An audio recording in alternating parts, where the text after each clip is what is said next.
So hi everyone, welcome to my channel. I'm Chandra and you are watching Nangwal Chandra.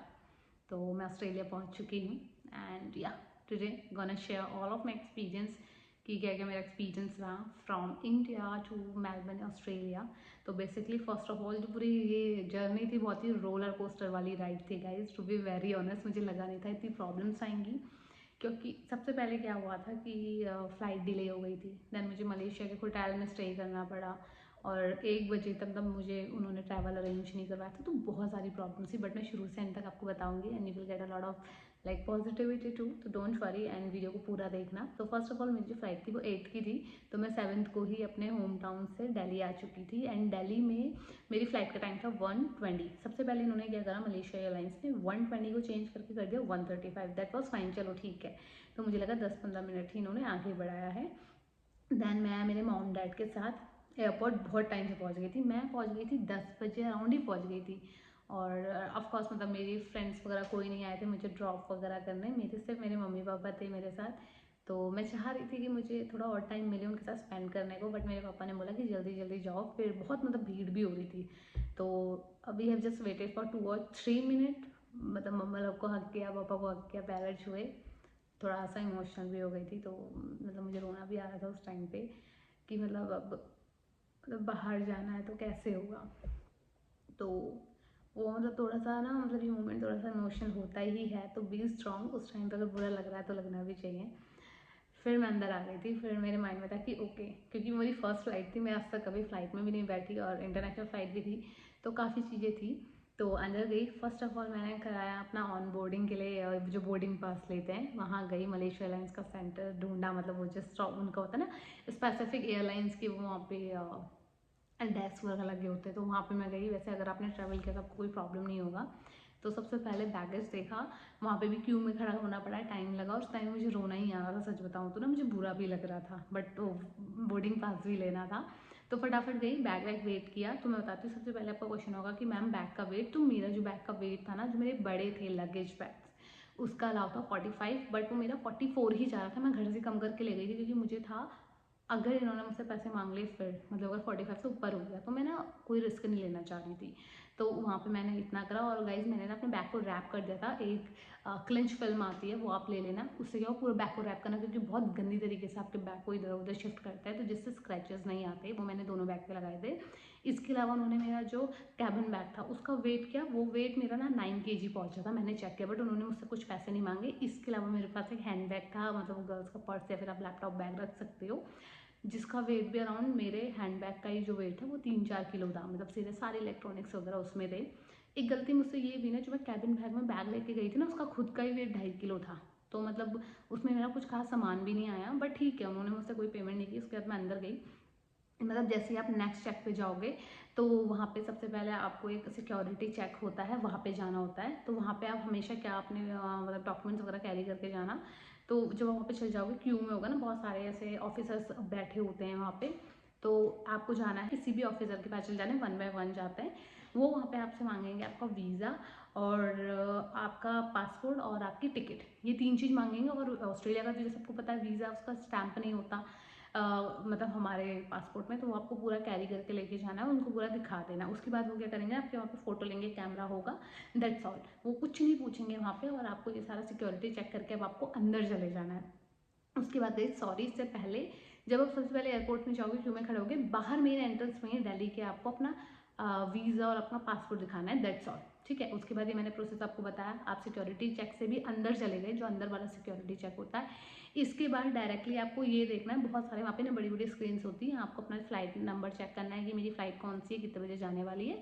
उसके बाद आपको उस gate पे उस टर्मिनल पे चले जाना है और वहाँ पे वेट कर लेना. ठीक है. जैसे आपका, जैसे मेरा 135 था, तो उन्होंने हमें 130 और 125 पे हमें एंटर करने दिया फ्लाइट में. तो फिर हम सब वहाँ बैठे. फ्लाइट का सफ़र भी फर्स्ट टाइम था, ठीक था, बट वॉस्ट लाइक किस्मत बोलते हैं जो ये थी कि मुझे विंडो सीट मिली थी, बट वो बहुत ही ज़्यादा गंदी थी, तो कोई व्यू नहीं हो पाया. मैं तो मस्त करके सो गई थी. इसके बाद हम पहुँचे रात को, करीबन मलेशिया पहुँचे हम रात को. मतलब मलेशिया इंडिया से 2-2.5 घंटा आगे है. तो मलेशिया के टाइम से मेरी जो फ्लाइट थी वो करीबन ना 10:30-11 की थी और हम वहाँ पहुँचे थे 10 साढ़े 10 के बीच में, मतलब वो फ्लाइट मिस हो गई थी। And guys before moving ahead, if you are struggling for your Australia study visa और किसी भी आपको कंट्री का अपना वीज़ा अगर लगवाना है स्टडी का, so guys you can happily opt my services. Me and my team are here. We are going to help you for your whole immigration process and you heard me right. तो अब अपनी file भी हमसे लगवा सकते हो. We have our own experts team जिनके पास 9 से 10 साल का एक्सपीरियंस है इन होल इमिग्रेशन प्रोसेस. और मैं खुद इस प्रोसेस में काफ़ी ज़्यादा स्ट्रगल फेस करके आई हूँ. तो आई जस्ट वांट कि अब जो भी इस प्रोसेस में है वो, तो उनको जितनी भी हेल्प की जाए. To be very honest, it's like a whole transparent process रहेगा जिसमें आपको ऐसा कोई टेंशन नहीं लेना है कि क्या हुआ, एजेंट ने कुछ नहीं बताया. We will be super active in your cases. तो आपको कैसे ये करना है, आपको सिंपली डिस्क्रिप्शन में कोई लिंक दिया है उसको एक्सेस करना है. Me and my team will get back to you for your study visa counsellings. फिर जैसे जैसे प्रोसेस होगा we will follow that particular steps. And second thing is guys, अगर आप अपना एजेंट चेंज करना चाहते हो, आपका एजेंट काम नहीं कर रहा है या फ्रॉड कर रहा है, तो गाइज मेक श्योर जितना भी पैसा आप वेस्ट कर रहे हो या फिर जितना भी पैसा आप इन्वेस्ट कर रहे हो, आपको पता होना चाहिए कि क्या वो वर्थ इट है या नहीं. क्योंकि यार हमने भी बहुत मेहनत से कमाया, तो फॉर श्योर आपको ध्यान रखना है कि अगर आप पैसा लगा रहे हो तो वो जेन्युइन जगह पे हो. And we are not here charge anything which is not appropriate. जो भी होगी यूनिक की फीस वगैरह, application fees, that you have to pay. Apart from that we are not here to ask you any money कि हमें हमारा ये दो वो दो, नहीं, नथिंग लाइक दैट. लिंक मैंने डिस्क्रिप्शन में दिया है and you can connect with us. चाहे आपको कोई भी इनटेक चाहिए, कोई भी कंट्री चाहिए, we are going to help you in all possible ways. तो बेटर है फेक वाली चीज़ों से दूर रहो और जो पॉजिटिव और जेन्युइन चीज़ें उसकी तरफ जाओ. So I'm here, you can follow and opt my services and get your study visa for any country. So let's continue our video. और मिस होने का प्रॉब्लम ये हुआ था, जो मेरी दिल्ली से मलेशिया की फ़्लाइट थी कोलालमपुर तक की, उसका जो ट्रैवल डिस्टेंस था वो 5 घंटे का था. और इसके बाद 1 घंटे का वहाँ पे मतलब कनेक्टिंग फ़्लाइट थी ना, 1 घंटे का मेरा लेओवर था. उसके बाद मुझे दूसरी फ़्लाइट में जाना था. बट जब फ्लाइट ही वहाँ से उन्होंने शुरू करी 2:25 या 2:20 पर फ्लाइट शुरू करी थी दिल्ली में, तो डिले हो गया था. मैं वहाँ पहुँची तो फ्लाइट जा चुकी थी. तो मुझे टेंशन भी हो गया था, मैं क्या करूँ, फ्लाइट चली गई, क्या करूँ. मैं उस बंदे से पूछती मेरी गलती है क्या फ्लाइट चली गई, तो बोलता नहीं नहीं आपकी गलती नहीं है, वहीं से डिले हुआ. बट ये सिर्फ हुआ उनके लिए जो मेलबर्न जा रहे थे, क्योंकि मेलबर्न वाली फ्लाइट जा चुकी थी कोलालमपुर से. फिर डोंट वरी, कभी भी अगर ऐसा होता है आपको स्ट्रेस नहीं लेना है. सारा का सारा अरेंजमेंट आपकी एयरलाइन ही करवा के देती. मेरी मलेशिया एयरलाइन थी, तो उन्होंने सबसे पहले मुझे रात के खाने का एक वाउचर दिया. जैसा आपका टिकट होता है ना, सेम वैसा होता है. फोटो मैं अटैच कर दूंगी अगर मेरे पास होगी तो. इसके अलावा वो आपको देंगे होटल में जाने का, ठीक है. मतलब सबसे पहले वो आपको एक पास देंगे आपको खाने का. तो वहाँ पे KFC वगैरह, बर्गर किंग वगैरह, तो उन्होंने कहा कि आप ना वहाँ से जा करके कुछ भी खा लो. तो वो कुछ था मलेशियन की जो करेंसी होती है 45-38 समथिंग, जिसमें मुझे एक बर्गर मिल गया था बड़ा वाला, एक फ्राइज़ मिल गई थी, 2 कोल्ड ड्रिंक भी मिल गई थी, तो मैंने वो ले ली. उस वाउचर के बाद उन्होंने मुझे इकट्ठा ही दिया था. मेरा दूसरा वाउचर उन्होंने मुझे दिया था कि यहाँ से एयरपोर्ट से आपको उस होटल तक का, वो होटल का अकोमोडेशन उन्होंने अरेंज करा, वो एक वाउचर दिया था. उसके बाद जाके होटल का एक वाउचर मिला था जो आपको होटल में जाके देना था. इसके बाद होटल में आपको मॉर्निंग ब्रेकफास्ट का वाउचर भी उन्होंने मुझे दिया था. और इसके अलावा होटल से पिकअप टू योर एयरपोर्ट, ये भी एक वाउचर मिला था. तो इन 5 वाउचर में से 5 जैसे जैसे मेरे बोर्डिंग पास होता है वो सब मैं उनको देते गई करते गई. तो पिकअप और ड्रॉप सब उन्होंने ही किया अच्छे से. इन्होंने मेरी फ़्लाइट अरेंज करी अर्ली मॉर्निंग 9:40 की. तो ना मतलब मुझे 1 बज गया था, क्योंकि 2 घंटे तो ना मुझे वहाँ एयरपोर्ट पे लग गए थे. और उसमें भी क्या हुआ, जब मेरा डिले हो गया, उन्होंने वाउचर दिया, मैंने खाना ना खा लिया. उन्होंने मुझे बोला आप सबसे पहले आप इमिग्रेशन को क्लियर करोगे, उसके बाद जाकर के आप बाहर जाना. तो इमिग्रेशन में ही ना मुझे काफ़ी चक्कर काटने पड़े. मुझे समझ नहीं आता कौन से वाले में. उन्होंने कहा स्टूडेंट वीज़ा है, दूसरे काउंटर पे जाओ. उन्होंने बोला आप मलेशिया के स्टूडेंट नहीं हो, आप ऑस्ट्रेलिया के हो, आप दूसरे काउंटर पे जाओ. तो ऐसे ऐसे हुआ. फिर पूछ के मतलब मैंने सारा कुछ अरेंज किया. उन्होंने मुझसे सिर्फ मेरा वीज़ा मांगा और मेरा पासपोर्ट मांगा, मेरी बोर्डिंग पास मांगी, वो सारी मैंने उनको दे दी थी. इसके बाद क्या हुआ, मतलब ये जब सिक्योरिटी, ये इमिग्रेशन वाला क्लियर हो गया था, फिर मैं सीधे 1 बज गया था ऑलमोस्ट. तो मैंने उनको बोला कि आप फटाफट मुझे मतलब एक मेरे होटल पे छोड़ दो, क्योंकि मैं वेट नहीं कर सकती. मैं ऑलरेडी बहुत ज़्यादा रश में हूँ, सुबह मेरी फ़्लाइट थी. तो 1 तो बज गया था, वहाँ पहुँचते पहुँचते मुझे 1:30 हो गया था. मतलब अकोमोडेशन बहुत बढ़िया था, 5 स्टार प्रॉपर्टी थी. 5 स्टार से ऊपर भी कुछ होता होगा भगवान जाने. तो वो उन्होंने मुझे दिया था, वीडियो अटैच कर रही हूँ, देख लेना. बहुत बढ़िया था, मतलब मज़ा आया वहाँ. मैंने सोचा कि सोना है या नहीं सोना, फिर मैंने नहीं सोई, क्योंकि अगर मैं सोती तो मेरी फ़्लाइट मिस हो जाती नेक्स्ट मॉर्निंग की, या जो भी कुछ होता. तो इस डर के मारे ना मैं पूरी रात उठी रही 2 बजे से लेकर के 6 बजे तक. 6 बजे मॉर्निंग में गई, अपना वो कूपन कोड लेकर के जो भी उन्होंने दिया था. वहाँ मैंने खाया खाना, मतलब खाने के नाश्ता, और इतना सारा कुछ था, इतना सारा कुछ था, यू कांट इवन इमेजिन कि यार मॉर्निंग ब्रेकफास्ट में भी कोई 300 से 400 आइटम रखता है. मतलब मुझे समझ नहीं आया मैं खाऊँ क्या. और टू बी वेरी ऑनेस्ट मैं कुछ खा ही नहीं पाई। मतलब मैंने सिर्फ वो तरबूज लिए, वो खा लिए, बाकी तो पता नहीं क्या क्या सॉसेस वगैरह थे। मुझे ना बहुत अजीब सा सोच के भी, मतलब टेस्ट बहुत डिफ़िकल्ट और डिफरेंट था, क्योंकि हमारा टेस्ट कुछ और होता है और यहाँ कुछ और। तो मतलब ये लगाओ, जब से मैं मलेशिया पहुंची उसके बाद से ना मेरा खाना पानी मतलब ऐसे ही हो गया। मतलब मैंने कुछ प्रॉपर नहीं खाया, क्योंकि ना मुझे टेस्ट नहीं आ रहा था। इवन जो मैंने वहाँ पे एयरपोर्ट में, मलेशिया कोलालमपुर के एयरपोर्ट में खाया था, वो वेज बर्गर खाया था, वो भी ना सब चिकन चिकन का था। तो मुझे वो ज़बरदस्ती खाना पड़ा, मेरे पास ऑप्शन नहीं था। अर्ली मॉर्निंग मैंने नाश्ता वास्ता करा मलेशिया में, उसके बाद कैब आई और मुझे एयरपोर्ट लेके गई। फिर हम वहाँ डायरेक्टली गए, बट यहाँ का सिस्टम इंडिया एयरपोर्ट से थोड़ा सा डिफरेंट है। डायरेक्टली हमने एंटर किया, अंदर भेजा, उसके बाद फिर से उन्होंने हमारा इमिग्रेशन चेक किया, मतलब जो सिक्योरिटी चेक होता है वो सारा किया।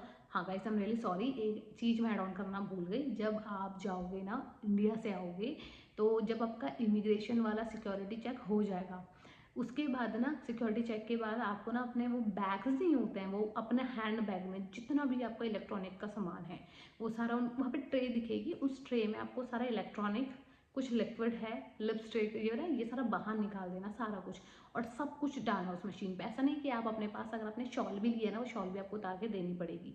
तो ये सारा आपको करना है। वो सिक्योरिटी चेक होता है कि हाँ आपके हैंड बैग वगैरह में कुछ भी ऐसा नहीं है जो इलीगल है या फिर अलाउड नहीं है। तो ये सेम चीज़ हुई थी मलेशिया एयरलाइंस में। तो जब मैं मतलब अपना रश में थी मॉर्निंग की फ़्लाइट के लिए, तो ये सारा कुछ फिर से हुआ, मतलब मुझे फिर से इमिग्रेशन वगैरह में जाना पड़ा, ये चीज़ करा।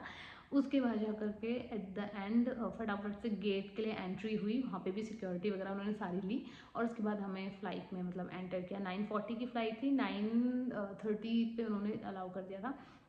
उसके बाद मॉर्निंग में 9:45 पे उन्होंने शुरू करी फ़्लाइट, और हम पहुँचे यहाँ, मतलब मेलबर्न की अगर मैं बताऊँ टाइम, तो यहाँ मैं पहुँची यहाँ के टाइम पे 10 बज चुका था। अब मलेशिया का यहाँ से 3 घंटा पहले था, तो मतलब आप ऑन एन एवरेज 7-8 घंटे का ट्रैवल मेरा ये था। फ्लाइट में आपको खाना वाना सब मिलता है, बट टेस्ट मुझे नहीं आया।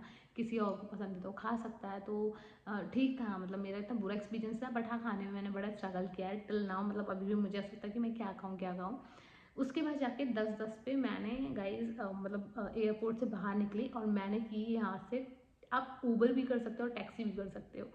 मैंने करी taxi. The reason behind this कि अगर मैं ऊबर करती तो मुझे नहीं पता था कि उसमें कैब चार्ज के पासेस चलते नहीं चलते, जो यूनी से मिले थे, मैंने वो यूज़ किए। तो मैंने किसी से पूछा, उन्होंने मुझे बोला आप टर्मिनल 4 में जाओ और वहाँ से बाहर निकलो और आपको गेट के सामने टैक्सीज मिल जाएंगी, वो एक्सेस कर लेते हैं।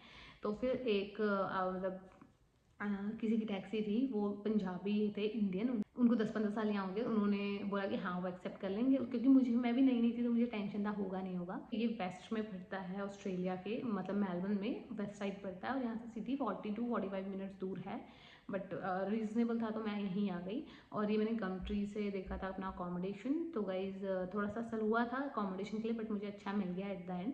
और इसके अलावा गाइज मैंने अपना टैक्सी किया, टैक्सी से मैं आई, और जो मुझे कॉस्ट पड़ा $115 पड़े, जो मैंने उनको पे किए। 100 मैंने कैब चार्ज वाले कूपन से किया, और $16, 15 पॉइंट कुछ था ना, 115 पॉइंट कुछ, तो $16 जो पेमेंट थी वो मैंने उनको कैश करी। मैं घर से कैश लेके आई हुई थी। तो उसके बाद मैं 9th को यहाँ पहुँच गई थी एट नाइट, मतलब फुल्ली, मतलब मैं 11-12 बज गया था, क्योंकि फिर मैंने इंडिया में सबको कॉल वॉल करी। तो फर्स्ट नाइट मैंने उसी दिन अपने ओनर को कॉल किया, बेड मैट्रेसेस वगैरह उन सब ऑर्डर किए थे, वो भी सब बाहर से थे, सब मैंने अंदर वंदर रखे। उसके बाद मैंने अपना बेड वगैरह सारा अरेंज कर लिया। मैं ऑलमोस्ट मतलब सेटल हो गई हूँ, बट अभी तक मैं बाहर नहीं गई हूँ, कुछ भी एक्सप्लोर नहीं किया है, क्योंकि आज मेरा मतलब फर्स्ट नाइट में पहुँची थी, ये सेकेंड डे ही हुआ है। तो आज मैं सारा कुछ करने वाली हूँ। जो नेक्स्ट स्टेप होता है, जैसे आपको TFN के लिए अप्लाई करना है, EVN के लिए अप्लाई करना है, आपको अपना मेडिकल इंश्योरेंस है उसको भी पूरा सेटलमेंट करनी है, मतलब उसे क्लेम करना पड़ता है। इसके अलावा आपको सिम लेना है, बैंक अकाउंट खुलवाना है। तो मुझे था कि ठीक है, मतलब नोन तो यहाँ कोई है नहीं ऐसा कुछ खास, तो था कि मेरे उन्होंने बोला दे विल हेल्प मी, तो एक बार वो आज आ जाते हैं, then I discuss with him कि एक्जैक्टली क्या कैसे करना है, तब मैं सारी चीज़ें 1 बाय 1 करूँगी। तो गाइज देखो, मैं एज ए इंटरनेशनल स्टूडेंट पहली बार आई, वो भी इंटरनेशनल तो सब कोई पहली बार ही आता है। इवन मेरी फ़्लाइट का भी फर्स्ट टूर था, तो मैं थोड़ा स्ट्रेस में थी। ऑस्ट्रेलिया में मेरा एक भी बंदा नोन नहीं था, but with the God grace सब कुछ ठीक हुआ। थोड़ी सी डिफ़िकल्टीज आई, क्योंकि मुझे ना अपनी लाइफ में कोई भी चीज़ बहुत ईजिली नहीं मिलती। तो वो मलेशिया वाले में मुझे थोड़ा टेंशन भी हो रहा था कि यार क्यों हुआ, कैसे हुआ, मैं कैसे करूँगी। तो मुझे ना मतलब मैं लिटरली बोलूँ मैं ना मतलब ऐसा हो गया था कि यार मैं कहाँ फंस गई। बट धीरे धीरे करके मैंने जो भी स्टेप्स उन्हें फॉलो किया और आराम से अगले दिन मैं फ्लाइट में आ गई, क्योंकि मुझे डर लग रहा था कि यार दोबारा से एयरपोर्ट कैसे जाऊँगी, क्योंकि स्टेप्स नहीं पता, कभी गए नहीं थे। तो अभी ऐसा है कि धीरे धीरे अगर आप बाहर जाओगे, आप चीज़ों को एक्सप्लोर करोगे, आपको काफ़ी चीज़ें मिलेंगी।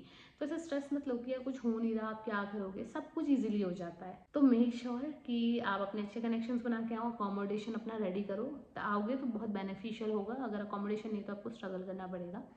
सो that's all about today's video guys. अगर वीडियो पसंद आए तो don't forget to like and subscribe this channel. See you in my next video. Bye bye.